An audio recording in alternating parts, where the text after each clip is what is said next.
Hello everyone, welcome back to the channel. हमने tariff barriers देख लिए, नॉन टैरिफ बैरियर्स देख लिए। अब कुछ रीज़न्स या आप कह सकते हो कि कौन से ऐसे आर्ग्यूमेंट्स हैं जो प्रोटेक्शन प्रोवाइड करने पे दिए जाते हैं कि हम इस रीज़न के वजह से या ये आर्ग्यूमेंट हमारा है कि हम प्रोटेक्शन प्रोवाइड कर रहे हैं, तो वो हम यहाँ पे कवर करेंगे। Fallacious and questionable arguments for protection. One fallacious argument is that trade restrictions are needed to protect domestic labor against cheap foreign labor. क्या होता है, समझो ए नेशन है, वहाँ पे जो लेबर है उनका वेजेस 30 रुपीज़ पर आवर है, और बी नेशन है, वहाँ पे जो वेजेस है 20 रुपीज़ पर आवर है। ठीक है, अब बी नेशन जो है, क्योंकि 20 रुपीज़ पर आवर वो लेबर को दे रहा है, तो प्राइस जो है वो 30 रुपीज़ रख सकता है, 10 रुपये अपना प्रॉफिट रख के। और ए नेशन जो है, क्योंकि 30 रुपीज़ ही उनका लेबर का चार्जेस है, तो उनको प्राइस कितना रखना पड़ेगा, 40, या तो प्रॉफिट अगर वो कम रखे तो 35 रख सकते हैं। फिर भी नेशन जो बी है वो चीप प्रोडक्ट सेल कर रहा है, राइट? क्योंकि वहाँ पे लेबर जो है वो चीप है, सस्ते में लेबर मिल जाते हैं, वेजेस कम हैं। तो अब ए नेशन जो है वो इंपोर्ट, ऑब्वियसली ए नेशन में जो लोग हैं वो बी नेशन से इंपोर्ट करेंगे, क्योंकि वहाँ पे वो सस्ता मिल रहा है फ्री ट्रेड के टाइम पे। तो अब ए नेशन क्या करेगा, एक रिस्ट्रिक्शन लगा देगा कि नहीं, हमारे यहाँ पे जो लेबरर्स हैं उनको कुछ वेजेस कम ना हो, या तो उनको काम नहीं मिलेगा। ऑब्वियसली जब सारे कंज्यूमर्स जो ए नेशन में हैं वो बी से ख़रीदेंगे क्योंकि वहाँ पे सस्ता है, तो यहाँ पे जो लोग हैं उनको तो काम मिलेगा ही नहीं। तो इन लेबरर्स को प्रोटेक्ट करने के लिए वो प्रोटेक्शन लगा देंगे, ए नेशन ये आर्ग्यूमेंट देता है। But this argument is fallacious. Why it is fallacious? Just 1 second.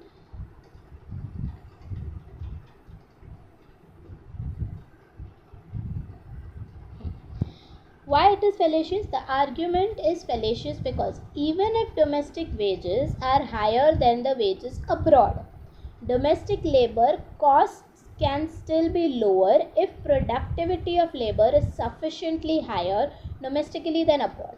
देखो, ये बहुत इंपॉर्टेंट स्टेटमेंट है। ए में मैंने क्या बोला, 30 रुपीज़ पर आवर है।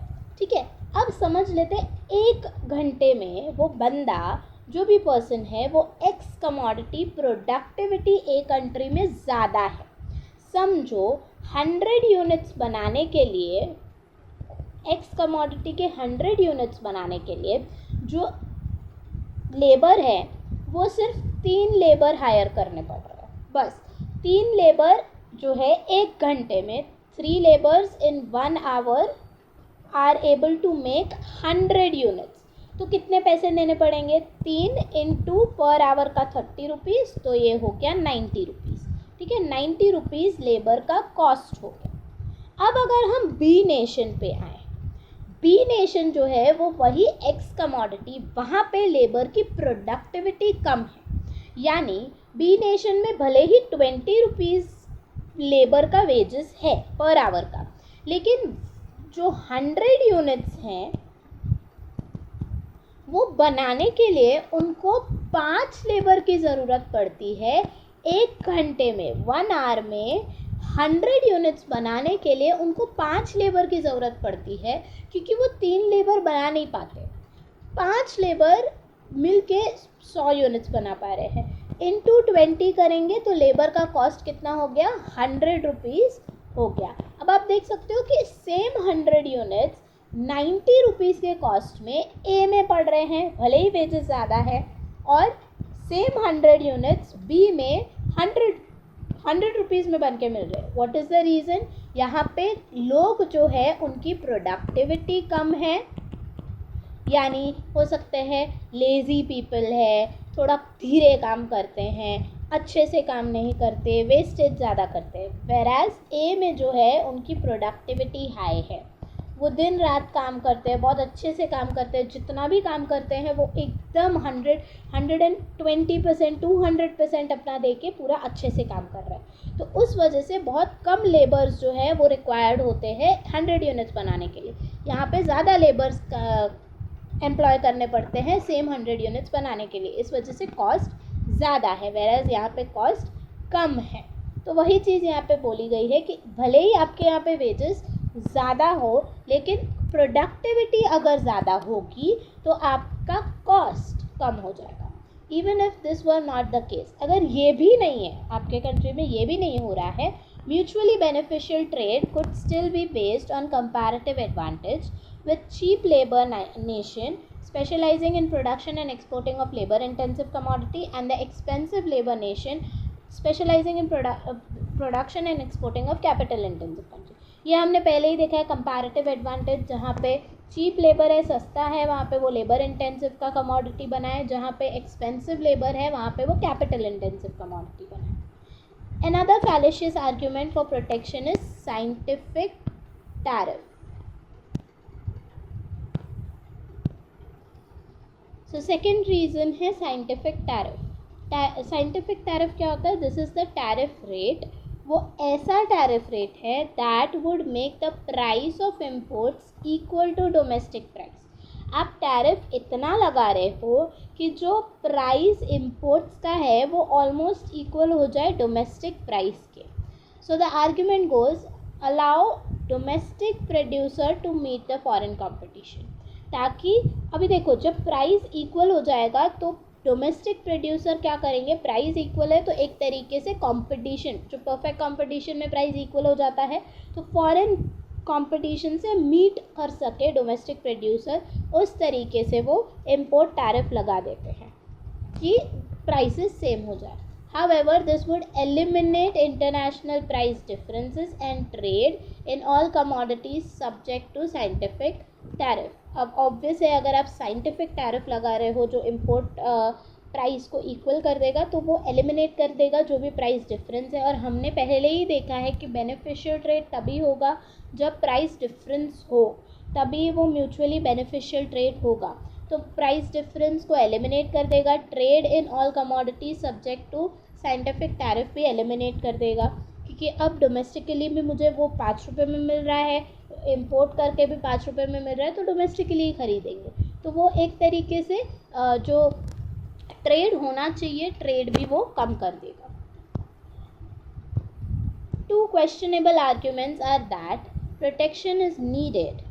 First, to reduce domestic unemployment. Obviously आप प्रोटेक्शन लगा रहे हो कि जो हमारे यहाँ पे लेबर्स, देखो क्या होता है कि इस चीज़ को समझते हैं, ए नेशन जो है वो बी नेशन से इंपोर्ट कर रहा है, ठीक है।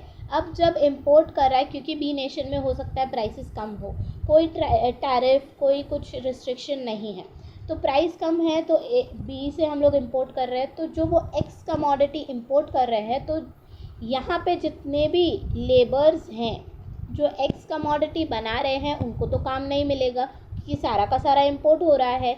ए नेशन तो खुद प्रोड्यूस नहीं कर रहा है एक्स, या जितना भी कम प्रोड्यूस कर रहा है वो बहुत कम प्रोड्यूस कर रहा है, तो बाकी लेबर्स अनएम्प्लॉयड है। तो इनको एम्प्लॉयमेंट दिलाने के लिए एक तरीके से प्रोटेक्शन का रीज़न देते हैं कि हम अनएम्प्लॉयमेंट कम करना चाहते हैं, डोमेस्टिक अनएम्प्लॉयमेंट कम करना चाहते हैं, to cure a deficit in nations BOP. अब देखो डेफिसिट कब होता है बीओपी में, मैं आपको एक शॉर्ट में समरी काइंड ऑफ समझा देती हूँ। वो सिंपल ही है कि देखो जब भी हम हमारे इनकम एंड एक्सपेंडिचर के तौर पे समझते हैं कि जब आपका खर्चा जो आप एक्सपेंडिचर कर रहे हो, समझो आप 100 रुपये का एक्सपेंडिचर कर रहे हो, लेकिन आपका इनकम सिर्फ और सिर्फ 80 रुपीज़ का है, तो 20 रुपये कहाँ से आ गए? 20 रुपये तो आपका डेफिसिट हो गया। इसे डेफिसिट कहते हैं कि आपके पास इनकम 80 रुपीज़ आया, लेकिन आपने खर्चा एक्स्ट्रा कर दिया, 100 रुपये कर दिया, 20 रुपया डेफिसिट हो गया। अब आप ये 20 रुपये या तो किसी से बोरो करोगे, फ्रेंड से या मॉम डैड से बोरो करोगे, या कुछ और करोगे, या कहीं पे इन्वेस्ट करके वहाँ से सेविंग्स से ले लिए, पहले के सेविंग्स रखे हैं वो ले लिए, तो ये डेफिसिट हो गया। ये आपका 20 रुपया डेफिसिट हो गया।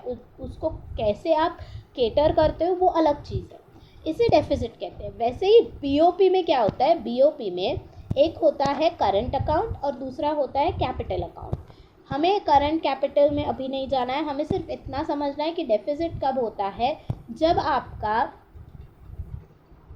इंपोर्ट ज़्यादा हो एक्सपोर्ट से। अब इंपोर्ट ज़्यादा होगा एक्सपोर्ट से तो डेफिसिट कैसे होगा?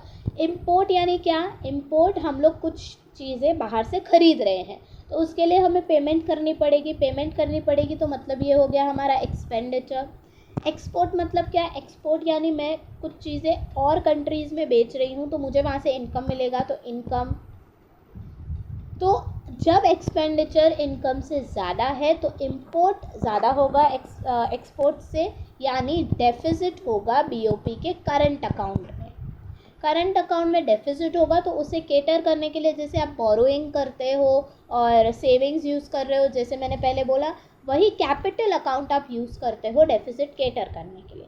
सिंपल इतनी चीज़ है। तो डेफिसिट जो बीओपी में हो रहा है कि इंपोर्ट ग्रेटर है एक्सपोर्ट से, तो इसको रोकना है, इस डेफिसिट को कम करना है। तो कम कैसे करेंगे? आप क्या बोलोगे? आपको 20 रुपये की भी जो कमी हो रही थी कि 100 रुपीज़ एक्सपेंडिचर है, 80 रुपीज़ इनकम है, तो 20 रुपये की कमी हो रही है तो आप मम्मी को जाके पूछोगे कि क्या करूँ मैं, ये कैसे कम करूँ, ये मेरा 20 रुपये एक्स्ट्रा जा रहा है। मम्मी सबसे पहले क्या बोलेगी? तुम तुम्हारा खर्चा कम कर दो, 80 रुपीज़ का खर्चा कर दो, या इससे भी कम कर दो, 70 रुपीज़ का खर्चा करो, तो एक्सपेंडिचर कम कर दो। तो वही चीज़ यहाँ पे होती है, जब डेफिसिट आ जाती है तो इंपोर्ट कम कर सके। तो इंपोर्ट कम कैसे होगा? प्रोटेक्शन प्रोवाइड कर दो, एक टैरिफ लगा दो या इंपोर्ट कोटा लगा दो, जिससे इंपोर्ट कम हो जाए। इंपोर्ट कम हो गया तो ऑटोमेटिकली खर्चा कम हो गया। तो ये दूसरा रीज़न है कि to cure the deficit in the nation's BOP, that is excess of nation's expenditure abroad over its foreign earning. Protection would reduce domestic unemployment and a balanced BOP deficit by leading to substitution of imports with domestic production. एक तरीके से protection अगर आप कोई भी provide करते हो तो क्या करेगा? एक तो अनएम्प्लॉयमेंट कम करेगा और दूसरा बीओपी डेफिसिट भी कम करेगा, क्योंकि आप इंपोर्ट्स पे रोक लगा रहे हो तो ऑब्वियसली डोमेस्टिकली आप अभी खर्चा करोगे, नेशन का इनकम बढ़ेगा, तो ऑब्वियसली बीओपी डेफिसिट भी कम होगा। However these are beggar thy neighbour argument. Beggar thy neighbour argument क्या होता है? एक हारेगा तो दूसरा जीतेगा। अगर ए को जीतना है तो बी को हारना होगा। अगर आप प्रोटेक्शन प्रोवाइड कर रहे हो अपने नेशन के लिए, इंपोर्ट आप कर रहे थे पहले तो ऑब्वियसली डेफिसिट हो रहा था, लेकिन दूसरे नेशन के लिए वो अच्छा था। क्यों दूसरे नेशन के लिए अच्छा था? क्योंकि उनके लिए वो एक्सपोर्ट हो गया। अगर जो ए नेशन है वो बी से इंपोर्ट कर रहा है, जितना भी अमाउंट इंपोर्ट कर रहा है, तो बी के लिए तो वो एक्सपोर्ट हो गया ना, तो उनके लिए तो ये चीज़ अच्छी है। लेकिन अगर आप यहाँ पे प्रोटेक्शन लगा दो, ए नेशन प्रोटेक्शन लगा देगा कि हमें इंपोर्ट नहीं चाहिए, तो इनका एक्सपोर्ट्स कम हो जाएगा। एक्सपोर्ट्स कम हो गया तो नेशनल इनकम कम हो जाएगा, इनका इनकम कम हो जाएगा, एक्सपोर्ट से इनकम आता है तो वो कम हो जाएगा। तो अगर ए को जीतना है तो बी को हारना होगा। तो वही होता है beggar thy neighbour principle. Beggar thy neighbor argument for protection because they come at the expense of other nation. तो दूसरे नेशन के एक्सपेंस पे आता है, दूसरे नेशन को हार्म होता है। Specifically when protection is used to reduce domestic unemployment and nation's BOP deficit, it causes greater unemployment and worsened BOP abroad. तो अगर आप अपने नेशन में अनएम्प्लॉयमेंट कम करने के लिए और बीओपी डेफिसिट कम करने के लिए कुछ प्रोटेक्शन लगाते हो, तो वो दूसरे नेशन में अनएम्प्लॉयमेंट कर देता है, ग्रेटर अनएम्प्लॉयमेंट करता है, और वहाँ पे बीओपी को वर्सन कर देता है। उनका बीओपी वर्सन हो जाएगा क्योंकि उनका इनकम कम हो गया।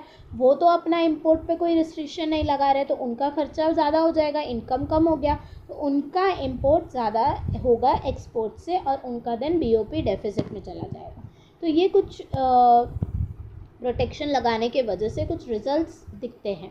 As a result other nation, obvious है दूसरा नेशन बैठा तो नहीं रहेगा कि हाँ मैं हारता चल रहूँगा तुम जीतते रहो चलेगा, ऐसा तो होगा नहीं। As a result other nation are likely to retaliate. Retaliate मतलब वो भी जवाब देगा, वो भी बोलेगा कि नहीं ऐसा मत करो, तो वो खुद रिस्ट्रिक्शन लगा देगा या वो भी कुछ रिएक्शन देगा। And all nation lose end up. अभी वो रिएक्शन देगा तो फिर कुछ आप लूज़ करोगे तो आप देन रिएक्शन दोगे, देन ये चलता रहेगा और इवेंचुअली सारे नेशंस लूज़ कर देंगे एंड में। Domestic unemployment and deficit in nation's BOP should be corrected with appropriate monetary and fiscal and trade policies rather than with trade restriction. तो ये क्या कह रहे हैं कि अगर आपको डोमेस्टिक अनएम्प्लॉयमेंट केटर करना है, आपके यहाँ पे अनएम्प्लॉयमेंट है उसको देखना है, या BOP में डेफिसिट है उसको देखना है, तो ट्रेड रिस्ट्रिक्शन एक तरीका नहीं है जिससे आप करोगे, क्योंकि ट्रेड रिस्ट्रिक्शन अगर आप कर रहे हो तो वो दूसरा नेशन रिएक्शन करेगा। तो दूसरी चीज़ें हैं जो आप कर सकते हो। दूसरी चीज़ें क्या है, आप मॉनेटरी पॉलिसी लाओ। मॉनेटरी पॉलिसी क्या होती है, मनी सप्लाई इंक्रीज़ कर दो या मनी सप्लाई को कम कर दो।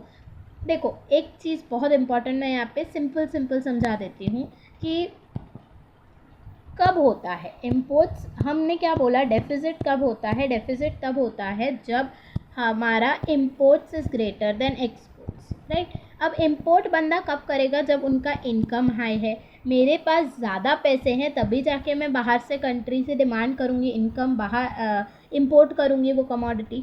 अब उनका इनकम कम करना है, आपको उनका डिमांड कम करना है। तो डिमांड कम कैसे होगा, जब उनके पास इनकम कम होगा, उनके पास पैसे कम होंगे। तो मॉनेटरी आप क्या करोगे, कॉन्ट्रैक्शनरी मॉनेटरी पॉलिसी आप कर सकते हो। कॉन्ट्रैक्शनरी मॉनेटरी पॉलिसी क्या होता है कि आप मनी सप्लाई कम कर दो, या तो कॉन्ट्रैक्शनरी फिस्कल पॉलिसी कर दोगे, उनका डिमांड कम कर दो जिससे इम्पोर्ट कंट्रोल में रहे, कि टैक्सेस बढ़ा दो या गवर्नमेंट एक्सपेंडिचर कम कर दो जिससे उनका इम्पोर्ट कम हो सके, वो डिमांड कम करे। इससे क्या होगा, इससे वो इम्पोर्ट कम करेंगे और इम्पोर्ट कम होगा तो वो एक्सपेंडिचर एक्सपोर्ट से इक्वल हो जाएगा या उससे कम होगा, और उस वजह से आपका BOP सरप्लस में आ गया। दूसरी चीज़ क्या कर सकते हैं, दूसरी चीज़ है कि अनएम्प्लॉयमेंट को कम करना है। अनएम्प्लॉयमेंट को कम करना है यानी आपको एम्प्लॉयमेंट बढ़ाना है। एम्प्लॉयमेंट अगर आपको बढ़ाना है, एम्प्लॉयमेंट कब बढ़ेगा, जब चीज़ों की डिमांड होगी, यानी डिमांड आपको बढ़ाना चाहिए। जब डिमांड आप बढ़ाओगे तभी जाके एम्प्लॉयमेंट होगा। देखो डिमांड जब लोग ज़्यादा करेंगे तभी प्रोड्यूसर बोलेंगे अच्छा हाँ डिमांड ज़्यादा हो रही है, अभी सप्लाई करना पड़ेगा, सप्लाई करने के लिए लेबर को एम्प्लॉय करेगा तो एम्प्लॉयमेंट बढ़ेगा। तो डिमांड बढ़ाने के लिए क्या करना पड़ेगा, फिस्कल पॉलिसी लेगा। कौन सी, एक्सपेंशनरी फिस्कल पॉलिसी, यानी गवर्नमेंट एक्सपेंडिचर बढ़ा देगा, टैक्सेस कम करेगा। लोगों के पास पैसे ज़्यादा आने चाहिए, सिंपल टर्म्स में पैसे ज़्यादा आने चाहिए। यहाँ पे मैंने क्या बोला था कि पैसे कम होने चाहिए, यहाँ पे मैं बोल रही हूँ एम्प्लॉयमेंट बढ़ाने के लिए एक तरीका है, मैं ऐसे नहीं बोल रही हूँ यही करना चाहिए, ये एक तरीका है जिससे वो fiscal policy, contractionary fiscal policy या contractionary monetary policy, expansionary monetary policy, expansionary fiscal policy, ये सारी चीज़ें यूज़ करके डिमांड को कंट्रोल करके या डिमांड को बढ़ा के अनएम्प्लॉयमेंट और डेफिसिट ये सब करेक्ट कर सकते हैं। अब नेक्स्ट आता है infant industry and other qualified arguments for protection. Infant industry क्या होता है, जो नया इंडस्ट्री डेवलप हुआ है। One argument for protection that stands up to close economic scrutiny but must nevertheless be qualified as infant industry argument. It holds that a nation may have a potential comparative advantage in commodity, but because of lack of know-how and initial small level of output, industry will not be set up, or if already started cannot compete successfully with more established foreign firms. देखो भले ही आपका comparative advantage X commodity में है, लेकिन आप बहुत new हो उस एक्स कमोडिटी के इंडस्ट्री में, आपको चीज़ें पता नहीं हैं, रॉ मटेरियल सस्ता कहाँ से मिलेगा, कौन सा अच्छा रॉ मटेरियल होगा जिससे वो कमोडिटी लाइफ लॉन्ग चले, तो वो सारी चीज़ें आप टेक्निकल चीज़ें नहीं जानते हो, आप इनिशियल हो अभी, तो इस वजह से आप compete नहीं कर पा रहे हो जो फॉरेन फर्म्स ऑलरेडी उस कमोडिटी को एस्टैब्लिश कर रहे हैं, बना रहे हैं। Temporary trade protection is then justified to establish and protect the domestic industry during the infancy until it can meet the foreign competition. तो अगर आप foreign competition नहीं कर पा रहे हो तो तब तक के लिए एक प्रोटेक्शन प्रोवाइड करने, टेम्पररी प्रोटेक्शन प्रोवाइड करना ठीक है कि ये अभी जो इंडस्ट्री है वो थोड़ा नया है, थोड़ा सीख ले अच्छे से, तब तक हम प्रोटेक्शन प्रोवाइड करते हैं। उसके बाद जब वो सीख लेगा, वो कंपटीशन कर पाएगा, तो हम जो प्रोटेक्शन है वो निकाल देंगे। Temporary trade protection, okay, to meet the foreign competition, achieve economies of scale and reflect the nations long run comparative advantage, ताकि वो लॉन्ग रन में कंपैरेटिव एडवांटेज कर सके फॉरेन कंट्रीज़ को जो ऑलरेडी वो कमोडिटी बेच रहे हैं उनसे compete कर सके. At that time protection is to be removed. अब ये ज़रूरी है कि आप जब बोल रहे हो कि हमने जो प्रोटेक्शन प्रोवाइड किया है वो, क्योंकि वो इंडस्ट्री इन्फेंसी पीरियड में है तो हम बाद में वो निकाल देंगे, टेम्पररी है, तो जब वो लायक हो जाएगा compete करने के लिए then you have to remove the protection. ऐसा नहीं है कि आप बोलते रहोगे कि नहीं अभी भी इन्फेंसी में है, नहीं, आपको प्रोटेक्शन रिमूव करना होगा. However, for this argument to be valid, the return in the grown-up industry must be sufficiently high also to offset the higher prices paid by domestic consumer of the commodity during the infancy period. तो क्या होता है कि obviously अगर argument आप दे रहे हो कि इन्फेंसी पीरियड है तो इतना वो ग्रोन अप तब तक हो जाना चाहिए कि जब रिटर्न्स जो भी अब उसको मिल रहे हैं वो इतने ज़्यादा हो कि जितने भी हायर प्राइसेस पहले लोग भर रहे थे, कंज्यूमर इन्फेंसी पीरियड लगा के आपने प्रोटेक्शन प्रोवाइड किया तो डोमेस्टिक कंज्यूमर वहीं से ख़रीद रहे थे हायर प्राइसेस पे, तो वो ऑफसेट कर सके. इतना अब वो अच्छे से डेवलप हो जाना चाहिए. The infant industry argument for protection is correct but requires several important qualifications. Obviously आप ठीक है, इन्फेंट है कि नया नया है इंडस्ट्री, उनको कंपटीशन में लाने के लिए आप प्रोटेक्शन प्रोवाइड कर रहे हो तो ये रीज़न सही है, बट कुछ क्वालिफिकेशंस हैं, कुछ फीचर्स हैं वो होने चाहिए which together take away most of its significance. First of all, it is clear that such an argument is most justified for developing nation. Obviously जो developing nation होंगे वहीं पे कोई भी इंडस्ट्री है वो नई तरीके से फ्रॉम बेस चालू होगी. इंडस्ट्रियल नेशंस में आप बोल रहे हो कि वो इन्फेंसी है तो ऐसा हो नहीं सकता, तो वो मोर जस्टिफाइड है for developing nation where capital market में not function properly than industrial nation. Second, it may be difficult to identify. ये ऐसा हो गया कि आप बोल रहे हो कि जो ऑलरेडी रिच हैं उनको आप इन्फेंसी कैसे प्रोवाइड कर सकते हो, कैसे बोल सकते हो कि नहीं उनके पास पैसे नहीं है, उनको वो अभी और उनको चाहिए टाइम पीरियड चाहिए, वो इन्फेंट है. नहीं, वो ऑलरेडी रिच हैं, वो ऑलरेडी इंडस्ट्रियलाइज्ड हैं.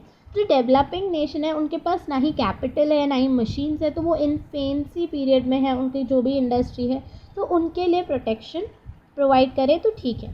Second, it may be difficult to identify which industry और potential industry qualifies for this treatment and experience has shown that protection once given is difficult to remove. तो second argument ये आ जाता है कि पहली बात तो ऑब्वियसली मैंने क्या बोला कि जो इन्फेंट है इंडस्ट्री उनको प्रोवाइड. अब क्या ऐसी चीज़ें हैं जो बताएगा कि हाँ ये इंडस्ट्री इन्फेंट है, वो डिफ़िकल्ट हो जाता है जानना. और दूसरी चीज़ें, एक बार जब आप प्रोटेक्शन किसी को प्रोवाइड कर देते हो तो वो डिफ़िकल्ट हो जाता है रिमूव करना. Third and most important, what trade protection से in the form of import quota can do an equivalent protection subsidy to infant industry, can do better. The reason is that, अभी देखो obviously आपने बोला ठीक है कि infant industry है, argument भी सही है कि उनको कंपटीशन में लाना है तो हम थोड़ा प्रोटेक्शन प्रोवाइड करें, बट किस तरीके का प्रोटेक्शन? क्या आप कोटा लगाओगे, सब्सिडीज़ लगाओगे, टैरिफ लगाओगे, नॉन टैरिफ बैरियर्स के कौन सा प्रोटेक्शन आप लगाना चाहते हो, कौन सा बेटर रहेगा? The reason is that a purely domestic distortion such as this should be overcome with a purely domestic policy such as a direct production subsidy to infant. देखो सिंपल टर्म्स है कि कौन सा ज़्यादा बेहतर रहेगा वो भी जानना ज़रूरी है. rather than with a trade policy that also distorts relative prices and domestic consumption. ऐसा नहीं होना चाहिए कि जो ट्रेड पॉलिसी आप प्रोवाइड कर रहे हो वो और डोमेस्टिक प्रोडक्शन को कम कर दे या प्राइसेस को इतना ख़राब कर दे कि आगे वो कंपटीशन कर ही नहीं पाए. As production subsidy is also a more direct form of aid and is easier to remove than an import quota. तो ये कह रहे हैं कि एक तरीके से प्रोडक्शन जो सब्सिडी आप प्रोवाइड करते हो, प्रोडक्शन पे सब्सिडी जो आप प्रोवाइड करते हो वो ज़्यादा ईजियर हो जाता है एक टाइम के बाद रिमूव करने में, रादर देन अगर आप इम्पोर्ट पे टैरिफ लगा रहे हो तो. One practical difficulty is that a subsidy requires revenue. Obviously subsidy कब आप प्रोवाइड करोगे? गवर्नमेंट सब्सिडी तभी प्रोवाइड करेगा जब वो रेवेन्यू ला सके उतना. उनके पास खुद के पास वो पैसे होने चाहिए कि वो सब्सिडी प्रोवाइड करे, rather than generating them as for example import tariff does. देखो, इम्पोर्ट टैरिफ जब आप लगाते हो तो खुद ब खुद गवर्नमेंट जो है वो रेवेन्यू जनरेट करता है इम्पोर्ट टैरिफ से. यहाँ पे जब आप गवर्नमेंट सब्सिडी लगाता है, सब्सिडी से प्रोटेक्शन प्रोवाइड कर रहा है, तो उनको पैसे देने पड़ते हैं. तो पैसे देने के लिए पहले तो रेवेन्यू जनरेट करना पड़ेगा. यहाँ पे खुद ब खुद जनरेट होता है इम्पोर्ट टैरिफ में, बट द प्रिंसिपल रिमेन. बट फिर भी सब्सिडी इज़ बेटर कि जल्दी आप रिमूव कर सकते हो than tariff. The same general principle also hold for every other type of domestic distortion. For example, if an industry generates an external economy that is benefit to society at large, say by training workers. External economy क्या होता है कि आप workers को मतलब externally आप काफ़ी अच्छी चीज़ें कर रहे हो, बेनिफिट दे रहे हो सोसाइटी को, वर्कर्स ट्रेन हो रहे हैं ताकि वो जब दूसरे इंडस्ट्री में जाए तो वो ऑलरेडी ट्रेंड रहें. तो ऐसे कुछ एक्सटर्नल चीज़ें आप कर रहे हो. There is likely to be under investment in the industry because the industry does not receive the full benefit from its investment. तो ऑब्वियसली इस रीज़न के वजह से अगर if an industry external economy generate कर रहा है तो वो एक अंडर इन्वेस्टमेंट हो जाएगा इंडस्ट्री के लिए, बिकॉज इंडस्ट्री खुद उसका पूरा बेनिफिट नहीं ले पा रहा है. कि समझो अभी मैंने वर्कर को ट्रेन किया, खर्चा किया, एक इन्वेस्टमेंट किया, लेकिन वो कुछ टाइम पीरियड के बाद दूसरे इंडस्ट्री में चला गया, उसकी ट्रेनिंग वहाँ पे चली गई, मेरा जो मैंने जो ट्रेनिंग प्रोवाइड की थी वो अब उसका फुल बेनिफिट मुझे नहीं मिल रहा है. One way to encourage the industry and confer greater external economies on society would be to restrict imports. तो एक तरीके से एनकरेज करना कि इंडस्ट्री जो है उनको बेनिफिट्स मिल सके, वो एक्सटर्नल इकोनॉमीज़ भी कर सके और उससे बेनिफिट भी मिल सके, वो है एक तरीके से इम्पोर्ट्स रिस्ट्रिक्ट करना. This stimulates the industry but it also increases the price of the product to domestic consumers. Obviously कि अगर जब आप रिस्ट्रिक्ट करते हो इम्पोर्ट्स को तो प्राइसेस बढ़ जाएगा, कंज्यूमर के लिए प्राइसेस बढ़ जाएगा. A better policy would be to provide a direct subsidy to industry. तो बेटर है कि आप डायरेक्ट सब्सिडी प्रोवाइड करो, ना कि इम्पोर्ट्स को रिस्ट्रिक्ट करो. This would stimulate the industry without the consumption distortion and loss to consumers. तो इससे क्या होगा? आप बोलोगे कि सब्सिडी प्रोवाइड करने से क्या होगा? सब्सिडी प्रोवाइड करने से ज़्यादा कंजम्पशन कम नहीं होगा, लॉस नहीं होगा कंज्यूमर्स को, और इंडस्ट्री का भी कुछ प्राइस का डिस्टॉर्शन ज़्यादा नहीं होगा. A direct tax would also be better than a tariff to discourage activities that give rise to external diseconomies such as pollution because the tax does not distort relative price and consumption.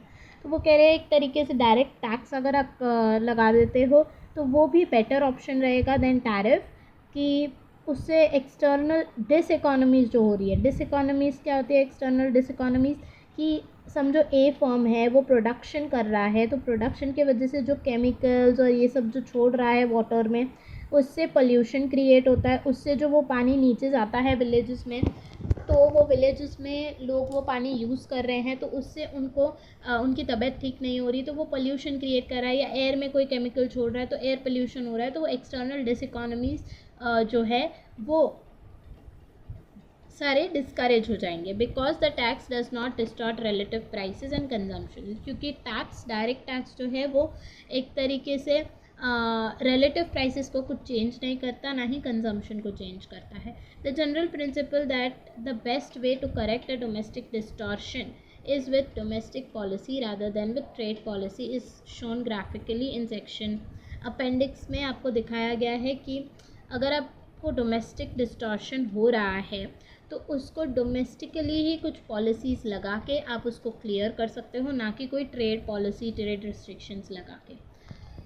Trade restrictions may be advocated to protect domestic industry important for national defense. Obviously आप trade restrictions लगा सकते हो national defence अगर एक important industry है, कि ऐसी industry है डोमेस्टिक इंडस्ट्री जो नेशनल डिफेंस की चीज़ें बना रही है, तो उसके लिए ट्रेड रिस्ट्रिक्शंस लगा रहे हो तो fine. But even in this case, direct production subsidies are generally better than tariff protect. तो वो बोल रहे हैं कि इस केस में भी बेटर है कि आप सब्सिडी प्रोवाइड करो, ना कि टैरिफ प्रोटेक्शन प्रोवाइड करो. Some tariffs can be regarded as bargaining tariff that are to be use to induce other nation to agree to a mutual reduction in tariff. तो कुछ तरीके के टैरिफ होते हैं जो बार्गेनिंग टैरिफ होते हैं, जो आप ऐसे टैरिफ यूज़ कर सकते हो, ऐसे टैरिफ जो यूज़ करने से आप दूसरी पार्टी जो दूसरे नेशन से उनको कह रहे हो कि आप म्यूचुअली अब टैरिफ जो है वो रिड्यूस करो अपना tariff. Here political scientist may be more qualified to जज how effective they are in achieving their intended purpose. The closest we come to a truly valid economic argument for protection is the optimum tariff discussed in 8.6. तो हमने optimum tariff देखा था कि कौन सा वो level of tariff है optimum tariff कि जो बेटर रहेगा. तो वो एक ट्रूली वैलिड आप कह सकते हो आर्ग्यूमेंट हो सकता है प्रोटेक्शन का कि ऑप्टिमम टैरिफ आप लगा दो. If a nation is large enough to affect its terms of trade, the nation can exploit its market power and improve its terms of trade and welfare with optimum tariff. तो अगर nation large है obviously वो relative price को affect करेगा, terms of trade को affect करेगा. तो उन लोगों के लिए वेलफेयर और टर्म्स ऑफ ट्रेड बेटर करने के लिए optimum tariff is the best option. However, other nations are likely to retaliate so that an end of nations lose. In the end, the nations lose. Be that as it may. Okay, this is some evidence given. तो ये क्या बोल रहे हैं कि obvious है अगर आप ऑप्टिमम टैरिफ भी लगा देते हो तो रिटेलिएशन का होता ही है कि दूसरा नेशन रिटेलिएट करेगा और एंड में एक दूसरे को रिटेलिएट कर करके सारे नेशंस देन लूज़ कर देंगे. तो ये था एक तरीके के प्रोटेक्शन के रीज़न्स. क्या क्या रीज़न्स हो सकता है कि प्रोटेक्शन प्रोवाइड हम कर रहे हैं और कौन सा प्रोटेक्शन बेटर है किससे. तो वो सिंपल टर्म्स में हमने देख लिया है. हु गेट्स प्रोटेक्टेड हम नेक्स्ट वीडियो में कवर करेंगे. Till then keep watching the journey of understanding economics. If you have liked the explanation तो ऑब्वियसली आप वीडियो को लाइक कर दो. आप वीडियो को इतना लाइक नहीं करते हो, मैंने बहुत देखा है कि लोग देख के चले जाते हैं बट वीडियो को लाइक नहीं करते. तो प्लीज़ लाइक कर दो. कमेंट करके ज़रूर बताइएगा कि आपको समझ में आया है कि नहीं. And yes, don't forget to subscribe if you are new. Thank you.